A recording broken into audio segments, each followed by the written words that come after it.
Le courriel est arrivé à 2h30 précises. Juste au moment où les lumières de la cabine s'éteignaient et que l'horizon de Sao Paulo disparaissait sous les nuages. Objet. Avis de licenciement immédiat. Pendant quelques secondes, je n'arrivais pas à comprendre ce que je lisais. Je clignais des yeux, me demandant si l'écran n'avait pas encore fini de charger, mais si. Tout était là, parfaitement clair. Mon nom, mon poste et la phrase qui m'a glacé le sang. Votre contrat de travail avec Venturon Technologies est résilié. Immédiatement. Votre accès est révoqué. Veuillez ne plus retourner dans les locaux de l'entreprise. Pas d'appel, pas de réunion, pas de remerciement. Juste cet avis final impersonnel. Et l'expéditeur? Grayson Hart, le PDG en personne, celui-là même qui m'avait serré la main 2 semaines plus tôt en me disant « Vous êtes le seul en qui j'ai confiance pour mener à bien ce projet. » Marin. J'ai jeté un coup d'œil autour de moi. Tous les autres dormaient. Recroquevillés dans leur siège de classe affaires, masques de sommeil et oreillers tachés de vin. J'étais seul, avec le bourdonnement des réacteurs et un silence qui, soudain, me parut plus assourdissant que tout ce que j'avais jamais entendu. 10 jours, 3 continents, Tokyo pour la phase d'alignement initial, Londres pour la conformité, Sao Paulo pour la finalisation. Je n'avais pas seulement participé à cette opération. Je l'avais orchestrée.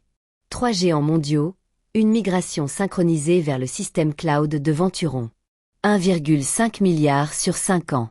Et maintenant, je n'y travaillais même plus. Un froid glacial m'envahit la poitrine.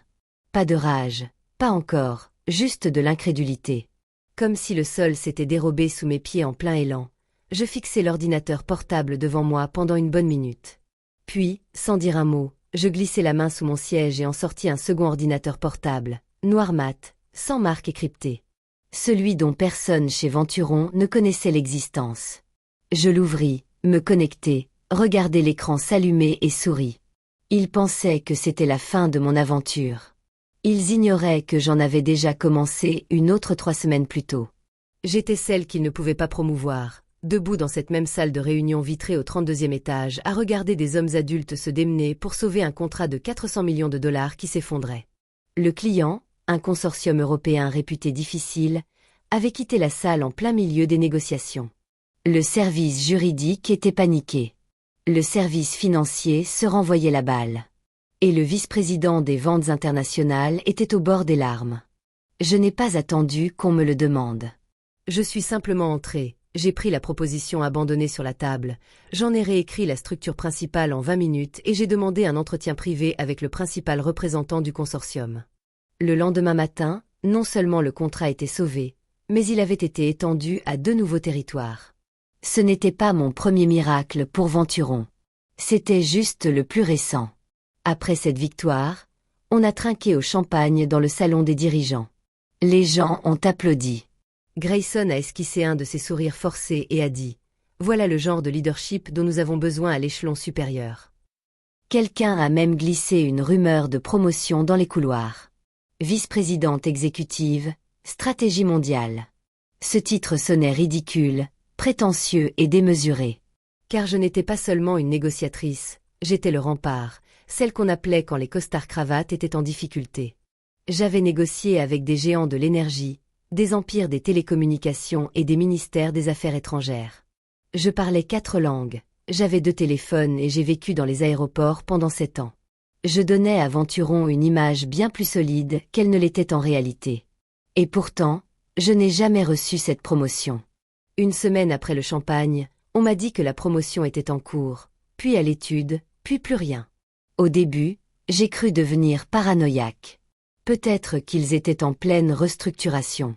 Peut-être que les RH étaient lentes. Peut-être.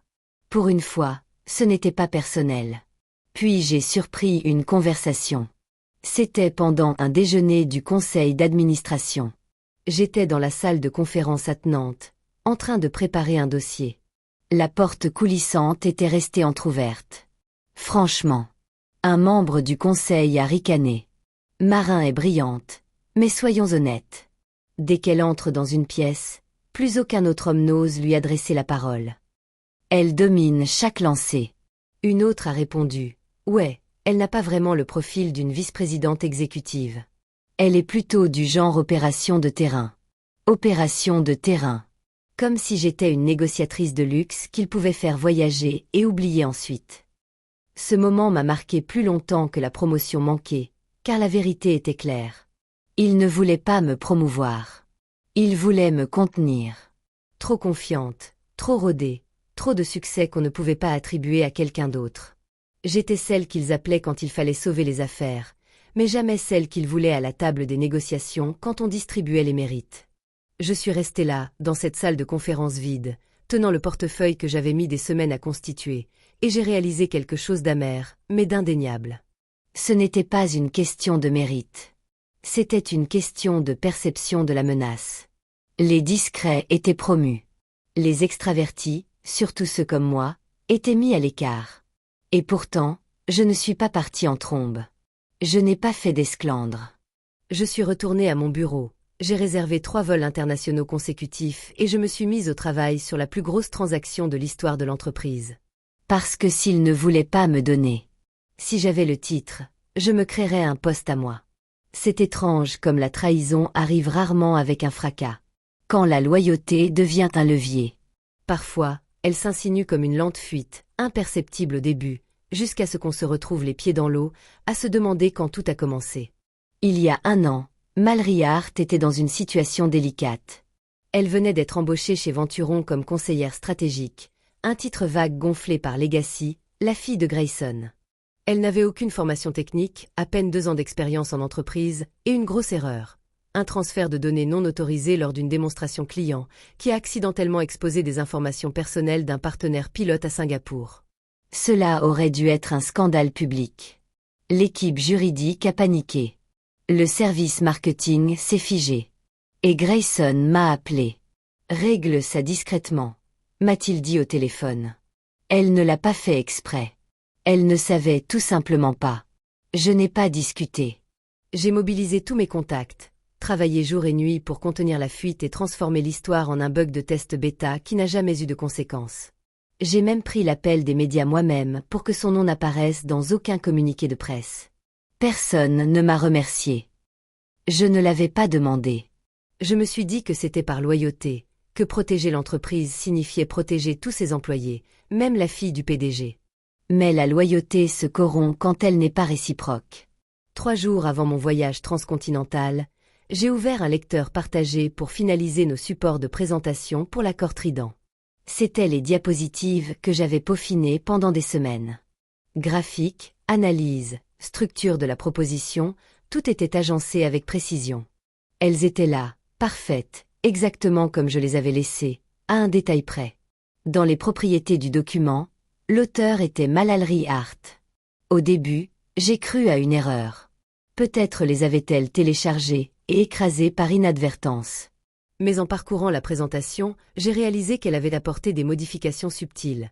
Reformulation des points clés, léger ajustement de la mise en page, mais sans modifier la structure.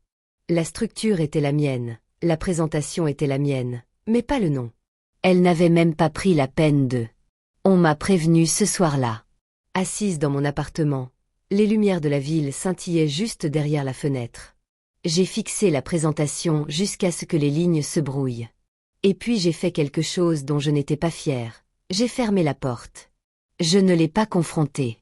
Je n'ai pas envoyé de message à Grayson. Je n'en ai parlé à personne, car au fond, je savais déjà ce qui allait se passer.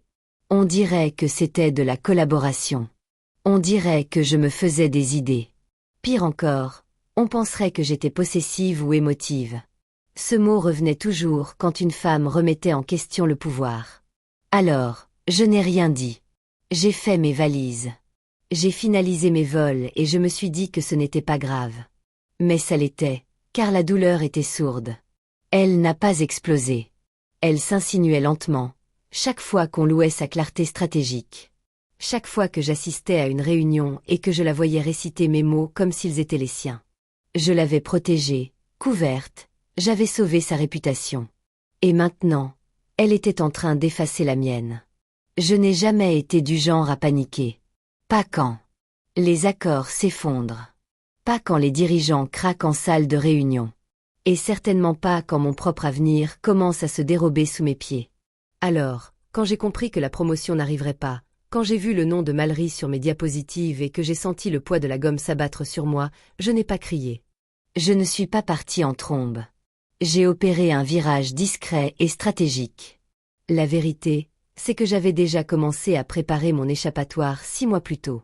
Non pas parce que je m'attendais à une trahison, mais parce que l'expérience me l'avait appris. Le pouvoir respecte l'influence, pas la loyauté. Venturon n'a pas toujours eu cette apparence.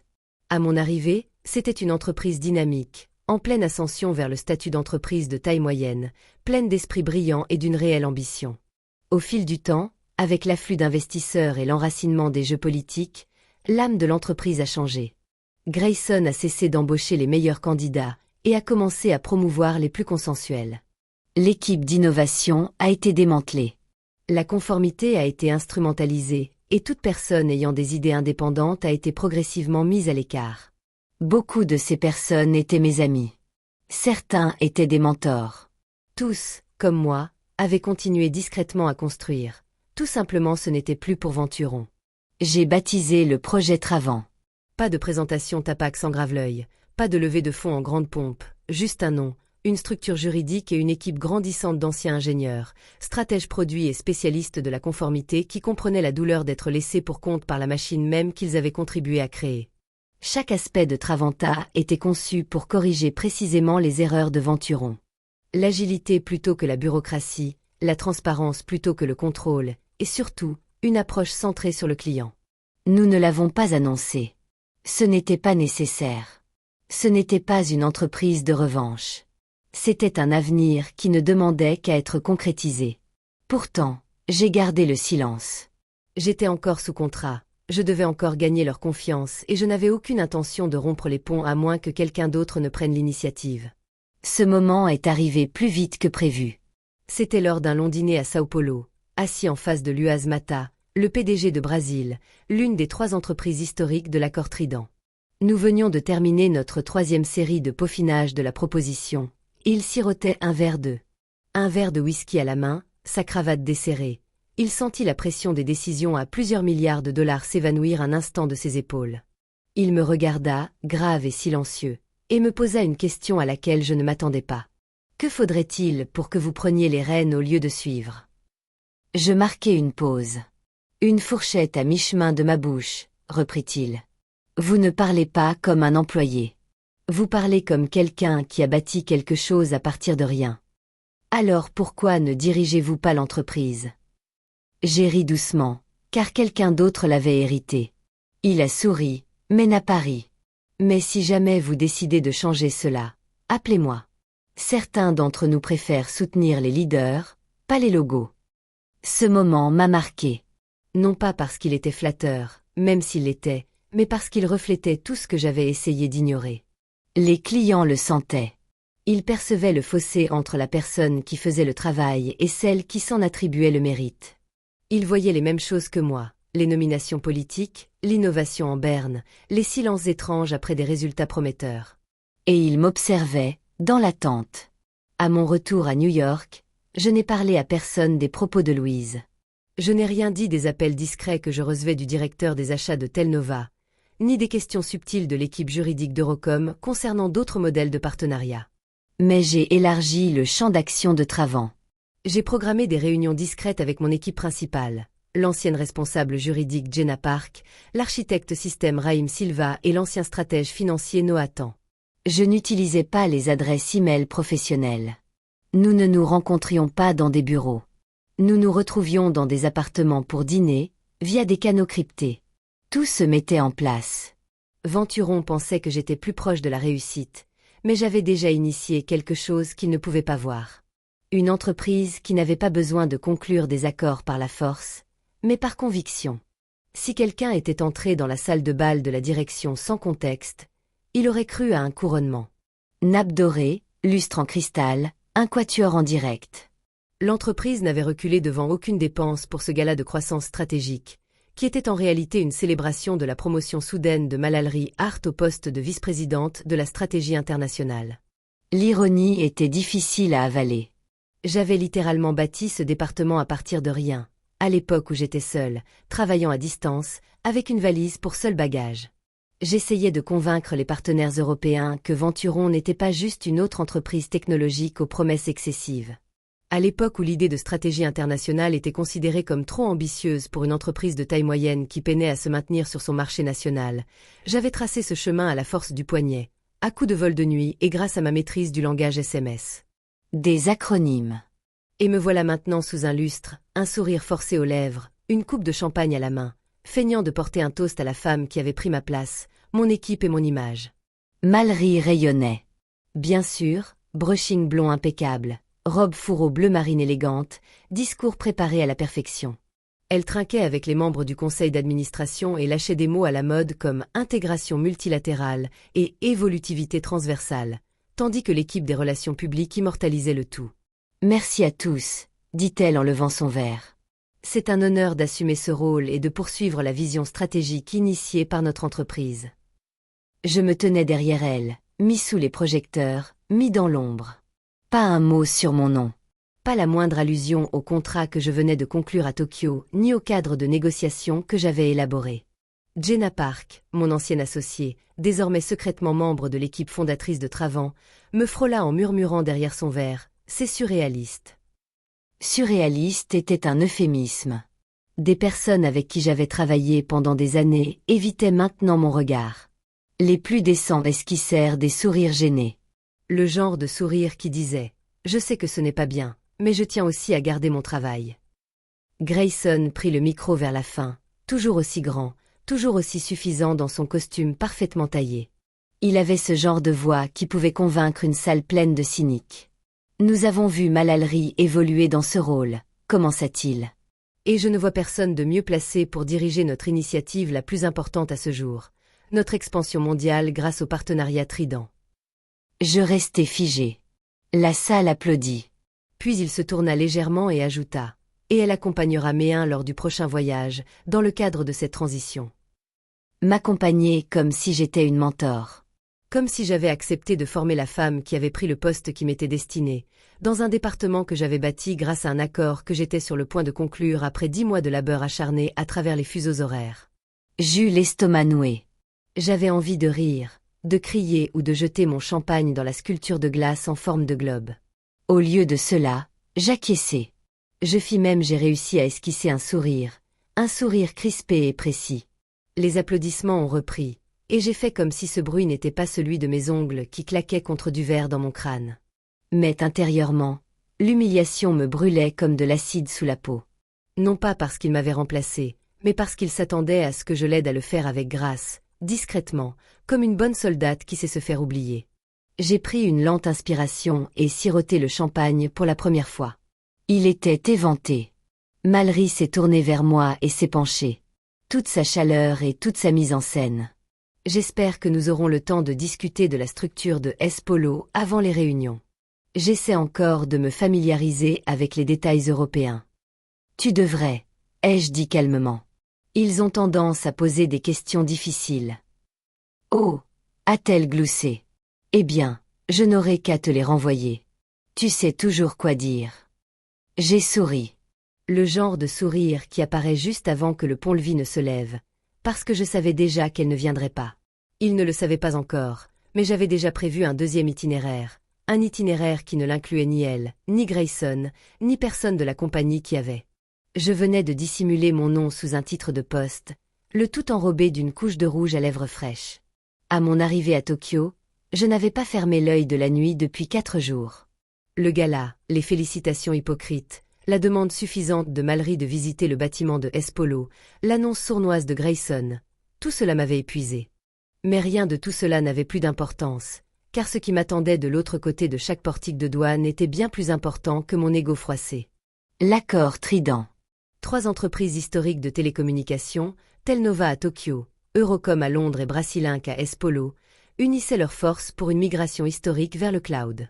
Il m'avait fallu 10 mois de présentation discrète, de tâtonnement culturel et d'instauration d'un climat de confiance pour les amener à la table des négociations. Il ne me restait plus que 10 jours pour conclure l'affaire. 3 villes, 3 continents, aucune marge d'erreur. À Tokyo, la tension était palpable dès les premiers instants. Le directeur technique de Telnova, Yuki Asano, était incisif, sceptique et direct.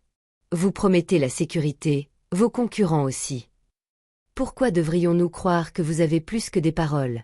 Demanda-t-il avant même que le thé ne soit servi. Je sortis la fiche technique du chiffrement que j'avais conçue avec les ingénieurs internes de Venturon, un document que le conseil d'administration n'avait même pas encore examiné. Je lui expliquai en détail les protocoles que nous avions personnalisés pour la conformité multijuridictionnelle, la redondance en temps réel et l'architecture zéro confiance. Lorsque j'eus terminé, il ne sourit pas. Il se contenta d'acquiescer. « Je comprends pourquoi il vous envoie, dit-il. Les autres parlent, mais ils ne comprennent pas. » Après la réunion, nous fîmes quelques pas ensemble jusqu'à sa voiture. Je marquai une pause, puis demandai doucement. Et s'il existait un modèle plus léger, avec la même pile technologique, mais moins d'intermédiaires entre le besoin et la réalisation? Yuki tourna la tête. Vous voulez dire moins de capital risque? Quelque chose comme ça. Il ne répondit pas, mais une fois dans sa voiture, il se retourna et dit « Renvoyez-moi les documents en privé. » À Londres, l'équipe juridique d'Eurocom était plus inquiète. Les bouleversements réglementaires liés au Brexit avaient rendu la conformité extrêmement difficile, et les clauses contractuelles standards de Venturon étaient truffées d'ambiguïté. Je l'avais déjà signalé. Il ne l'avait pas corrigé. Alors, je m'en suis chargé. À 23h40 ce soir-là, assis dans un minuscule appartement loué pour 2 nuits, j'ai réécrit les termes du contrat à l'aide de mes propres modèles, ceux que nous avions discrètement élaborés avec l'aide du conseil municipal de Travant. Jenna Park. Le lendemain matin, j'ai remis les versions mises à jour sur la table cirée du siège d'Eurocom. La directrice juridique, une femme pragmatique nommée Linda Clark, a haussé un sourcil. « Ce n'est pas le contrat standard de Venturon », a-t-elle déclaré. « C'est celui qui fonctionne », ai-je rétorqué. À moins que vous ne préfériez un délai de 3 semaines et 50 corrections. Elle a parcouru la première page du regard. « C'est vous qui avez fait ça. » Oui, officieusement.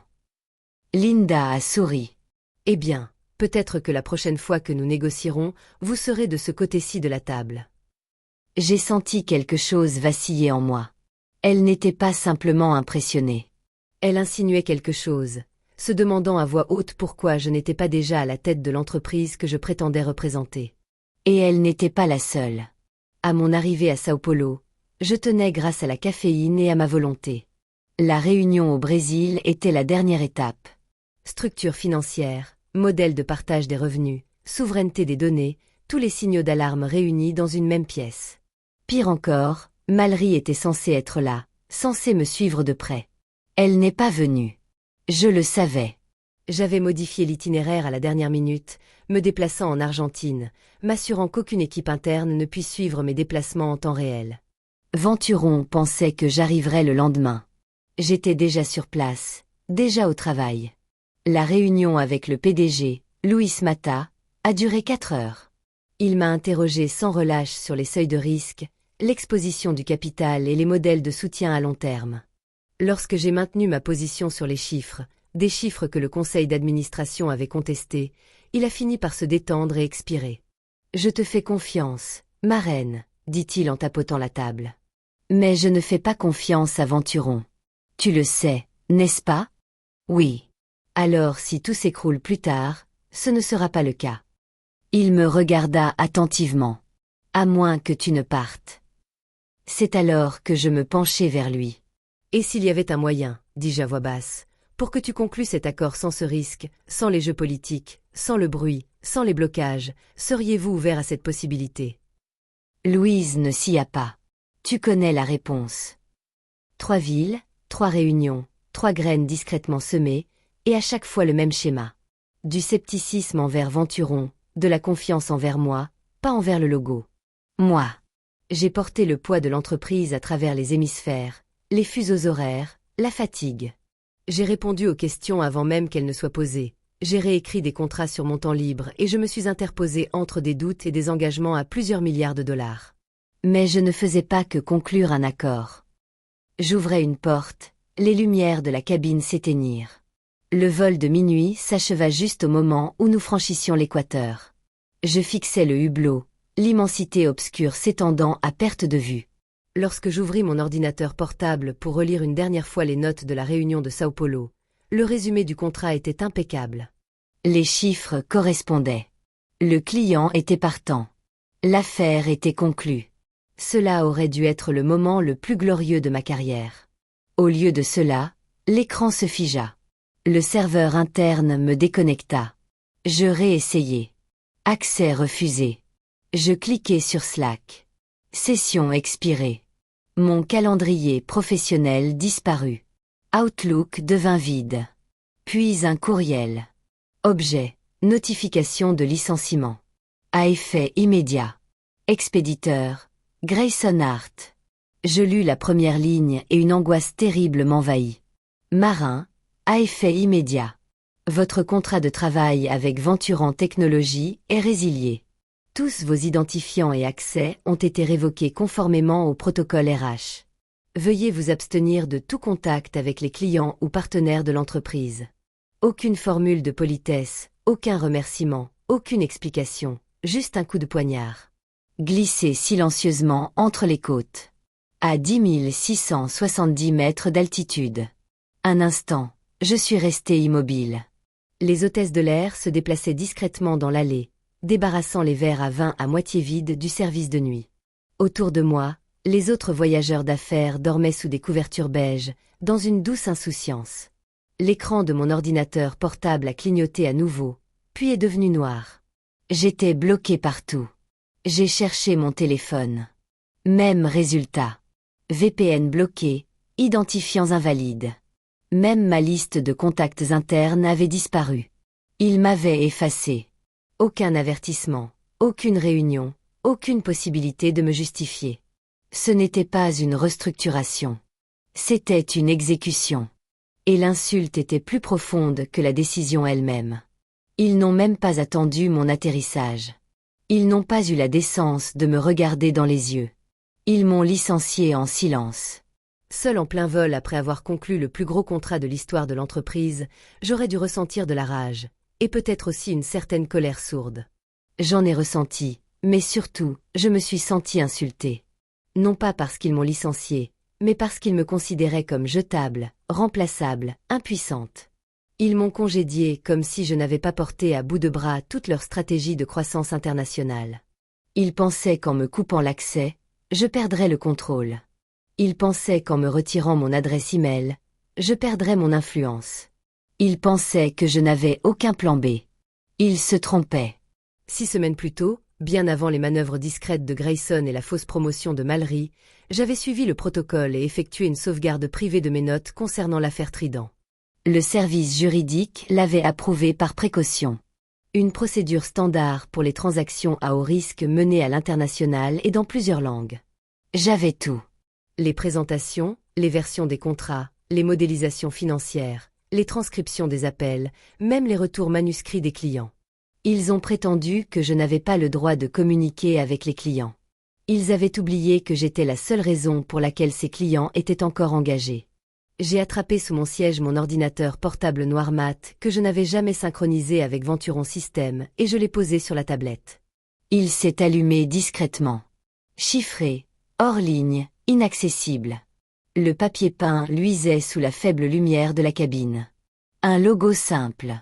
À moitié terminé. Travant. J'ouvris le dossier crypté. Tout y était. Chaque stratégie de marché, chaque clause de chaque version de chaque contrat. Sécurisé, juridiquement irréprochable, à moi. La fureur finit par s'estomper, non pas comme une flamme, mais comme une détermination.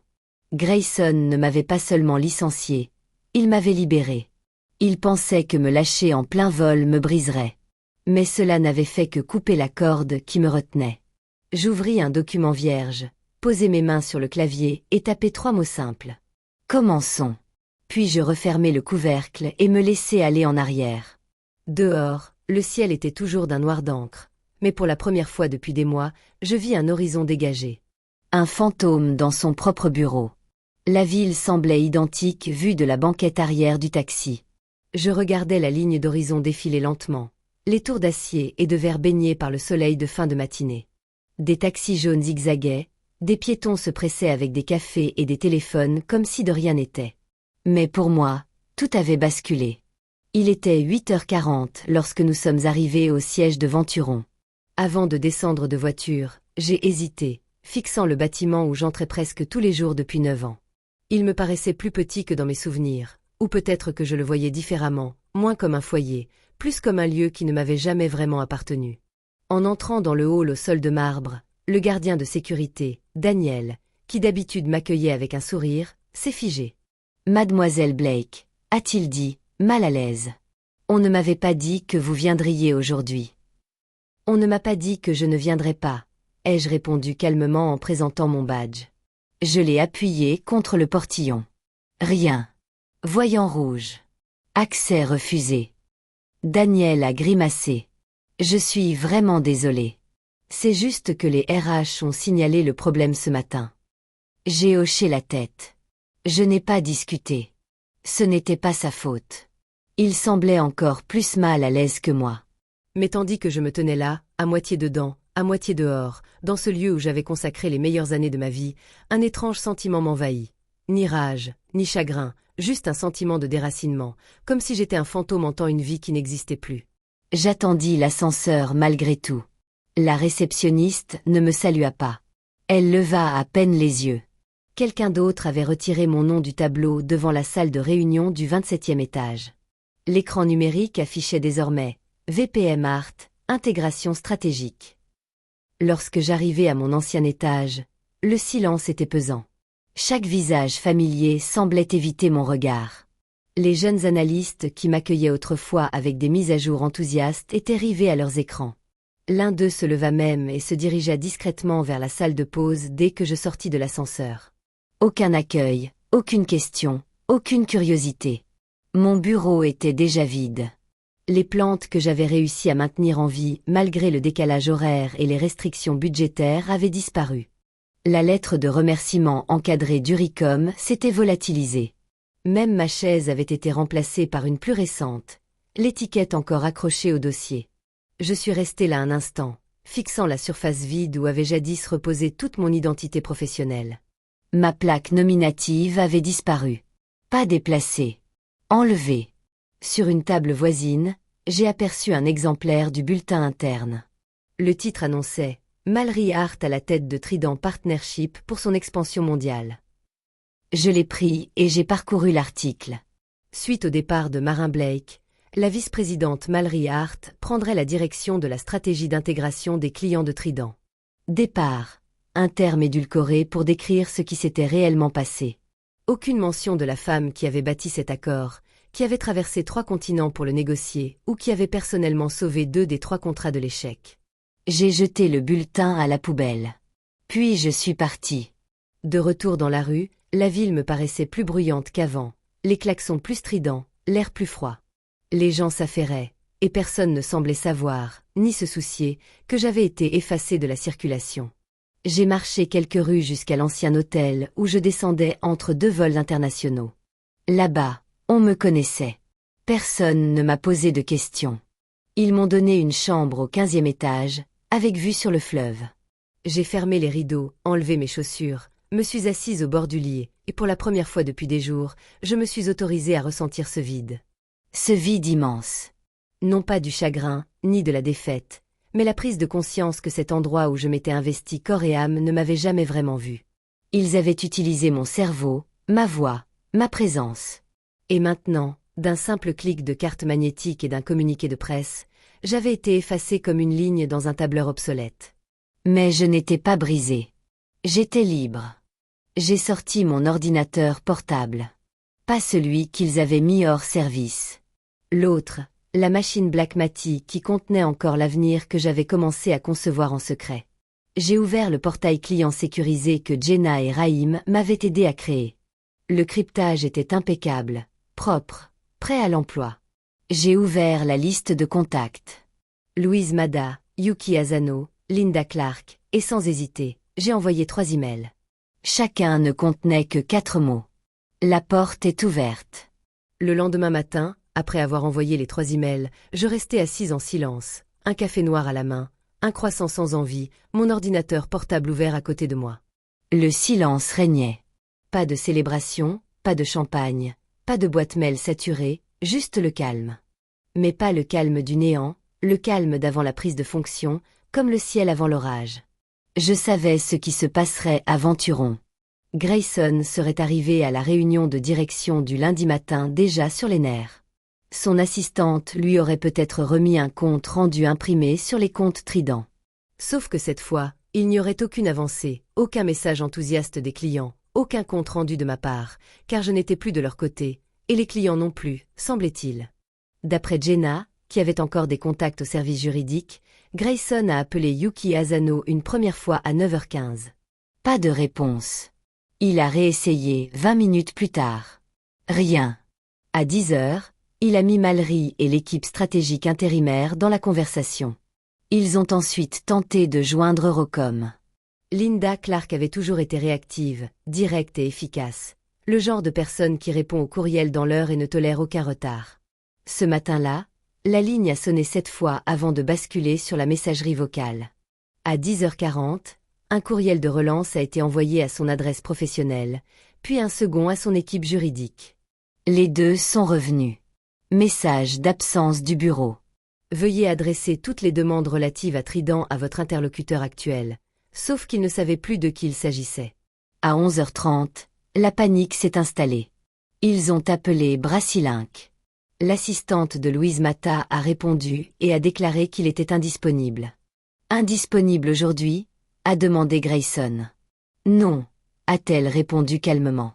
Indisponible pour Venturon. Il ne savait pas quoi dire. Il a exigé une explication, mais il n'en a pas obtenu. Puis, la communication a été coupée. De retour dans ma suite d'hôtel, j'ai discrètement actualisé le tableau de bord client. Le nouveau portail de Travant, conçu selon les plans de Raïm, enregistrait chaque interaction client dans des journaux cryptés. It wasn't juste smart, it was invisible. Nos public launch, nos flashy announcements, juste clean, secure, human first onboarding. All 3 clients had signed into the system within the hour after my message. Each of them had scheduled exploratory session with a Travant team. Nothing dramatic, just key step toward transition. It was all happening without noise, without confrontation, no lawsuit, no threats, juste silence. The kind that speak volume. The kind of silence that tell you everything you need to know about who stalled the conversation and who has lost it entirely. Venturon wasn't being attacked. It was being ignored. And for a company like that, silence wasn't absence. It was a verdict. Around 1h de l'après-midi, Grayson tried one last move. He had someone from investor relation reach out to all 3 client firm publicly. Framing it a consolidation update and recasting joint press statement to confirm Venturon S continued leadership on the Trident project.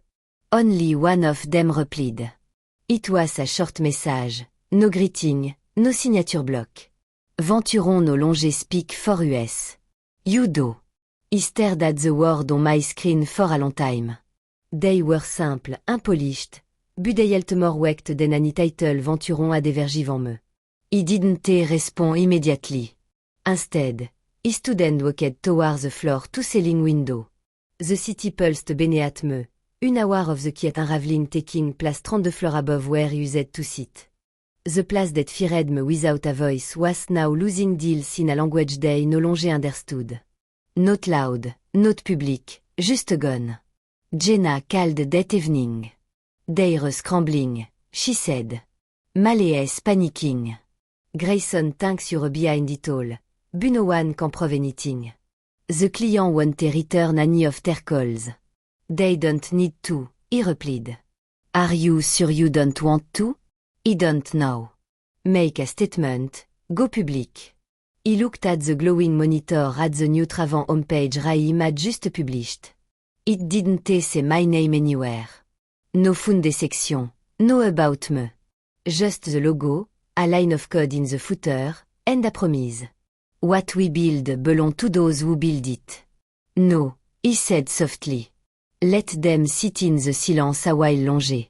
Because this wasn't a revenge. This was clarity delivered without noise, and it was only just beginning. At 9h30 du matin, the press release went live. No flashing the $1 et 5 cents billion disappearance bannée. no launch event, no breathless LinkedIn threads, juste à simple, élégant announcement published directly through Travant Media Relation Portal, distributed quietly, purposefully, and irreversibly. Travant, ENC is proud to announce a multi-continent strategic partnership with Telnova, Eurocom, and Brazil. The agreement valued at $1.05 billion over 7 years will deliver secure modular cloud integration across 3 regions, redefining global enterprise connectivity. For Media Inquiry, please contact press.signed. Marin Blake, CEO. Det was it. No mention of Venturon, no fanfare, juste précision and présence. The email started trickling in by 10 du matin, note from my former colleague, from journalist, analyst, VC Scout, people who had never heard the name Travant before this morning. People who now wanted to know how a company with no website until last week had just pulled off the most seamless acquisition of 3 legacy clients in a single stroke. By 10h45 du matin, the first trade article went live. Then 2 more, then see. By 11h15 du matin, TechWatch Global posted a headline that made me lean back in my chair, take a slow sip of tea, and smile. The silent takeover. Who is Travant? And why is everyone at Venturon panicking? Back inside Venturon's glass tower, silence turned to chaos. Mallory had locked herself in the conference room with 3 of the junior commerce managers, her voice rising just barely through the soundproof walls. Jenna had some a text from legal. They're trying to write a counter-statement. Grayson want to blame external sabotage. He didn't respond. There was nothing to say, nothing to argue. Grayson hadn't been sabotaged. He had simply been outmaneuvered. The thing about building power quietly is that no one sees it coming. Until it's already done. They don't know where it started or how far it spread. They just know suddenly they're not in control anymore. That was the difference between noise and clarity. Venturon had noise. He had clarity. By midi 20, Financial Chronicle called the move the boldest silent shift in enterprise tech since the Altivix's pivot of 2011. By 1h15 de l'après-midi, Travant Inbox had over 70 partnership requests and investor meeting invitations, none of which we accepted. Not yet. Not until the foundation was fully sealed. Meanwhile, the client, Yuki, Linda, Louis stayed utterly silent. Not one press cut, not one explanatory tweet. They had no reason to explain. They had simply chosen differently, and they had chosen me. Raim walked into the hotel suite around 2h de l'après-midi with a bottle of non-alcoholic champagne and a printed copy of the press release. Like we were old school startup founders. You going to frame this? He asked, grinning. He might tattoo it instead, he replied. He handed me a Manila folder. Also financial. They're already transferring implementation budget to the account. Jenna triple-checked everything. No hang UPS. He nodded and exhaled. Not with relief. With recognition. This wasn't a look. This was designed. Every move had been deliberate. Every conversation planted. Every client nurture. He hadn't taken Venturon's client. He had earned their trust while Venturon was too busy promoting power play and anti-title. Late that evening, he got a short voicemail from a number he recognized bu hadn't saved. Grayson.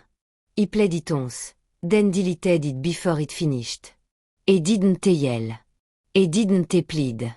He just asked the same question they all ask when they finally realize what they've lost. Was this personal? Of course it was. It was also professional. It was strategic. It was overdue. He stood by the window that night overlooking the city. The skyline no longer felt cold. It felt earned. They had taken everything with noise. He had taken everything back in silence. No announcement, no vengeance speech, just a name. On a page, Marin Blake, CEO, and the world watching. Not because he demanded it, but because the result spoke louder than anything he could have the showdown in Munich said. The conference room at the Global Tech Summit in Munich was lined with deep blue velvet curtain and polished glass table, luxury masking desperation. At 9h du matin, Grayson Hart stood at the front of room C214, flanked by his newest interim strategy lead and two compliance manager in stiff suits. The buzz outside was loud. Venturon had leaked news of a breakthrough partnership with a rising Eastern European cloud firm, hoping to signal recovery after the Travan collapse had rocked investor confidence. Only insider knew the truth. This was not a breakthrough. It was a lifeline and it was already unraveling. He watched from the back corner as they began setting up the projection screen.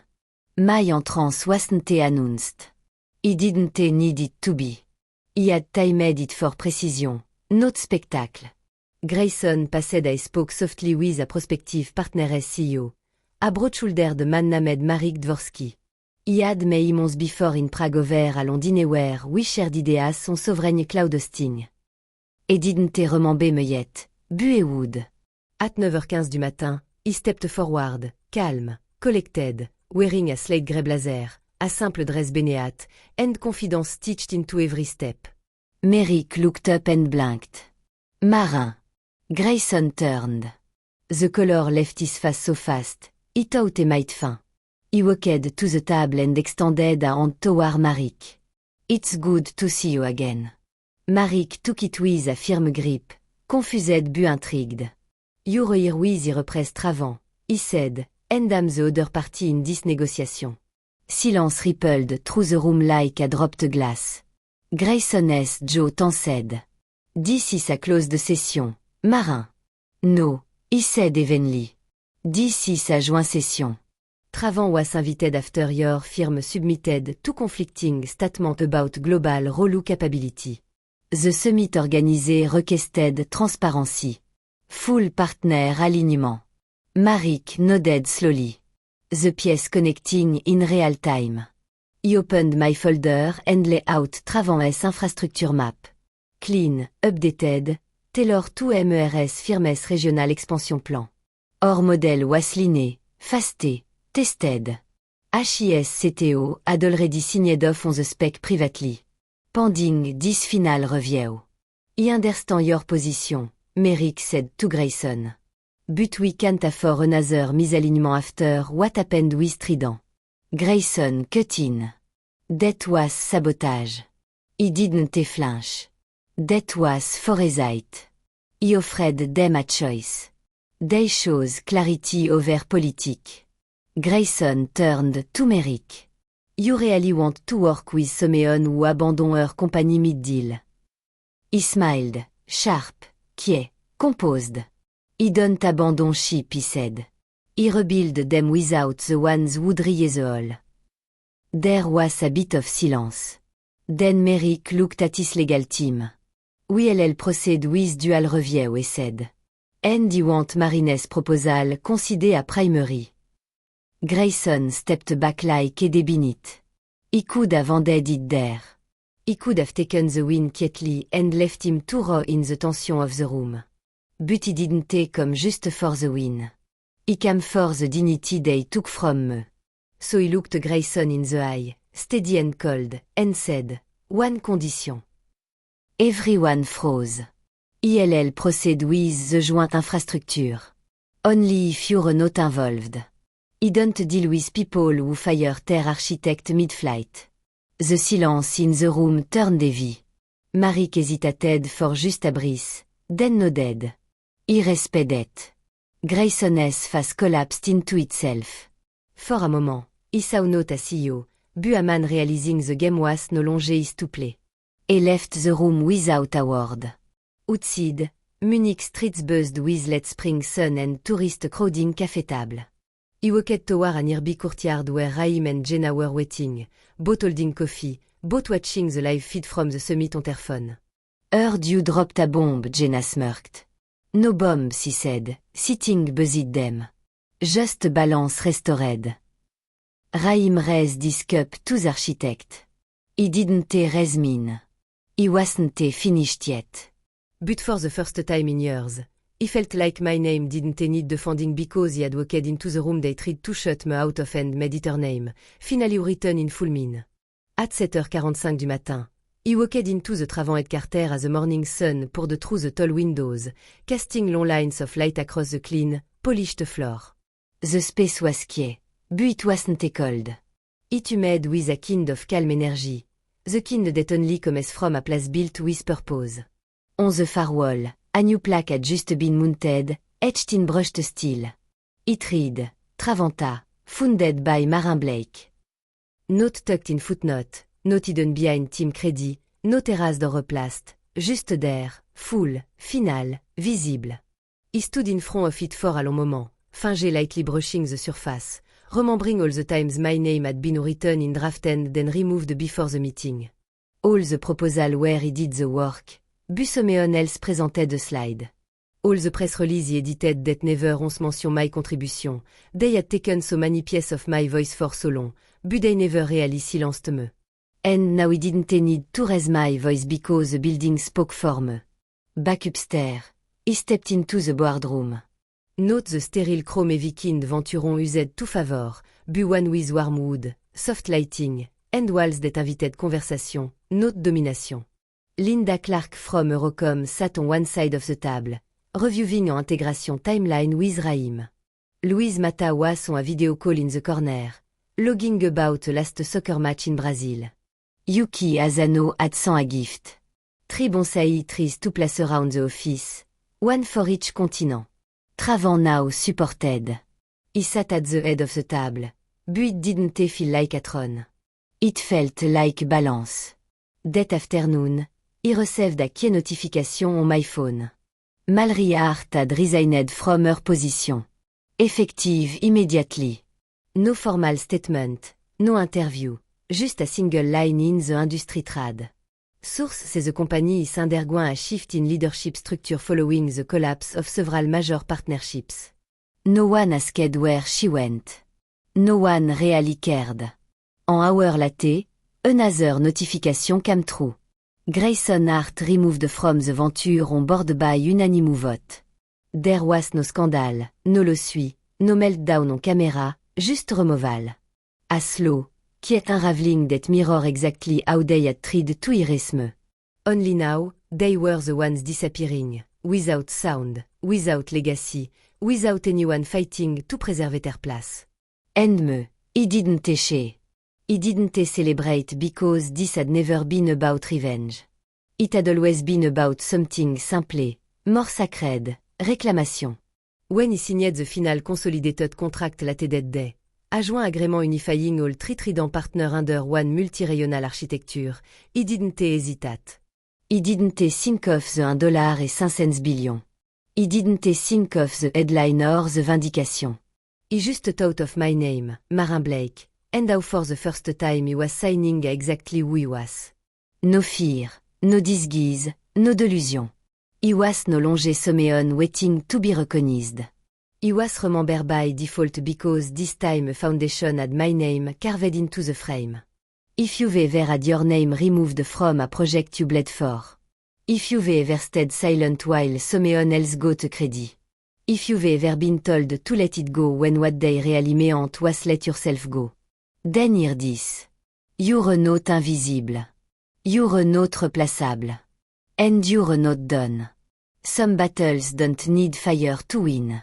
They need focus. They need stillness. They need time. And when the time comes, let your presence speak louder than your pain. If Marin has journey struck something in you, if you've ever been overlooked, underestimated, or erased, don't stay silent. Like this video, leave a comment, and share it with someone who need to hear it. And if you want more stories where the key ones rise, hit subscribe. We're just getting started. Music.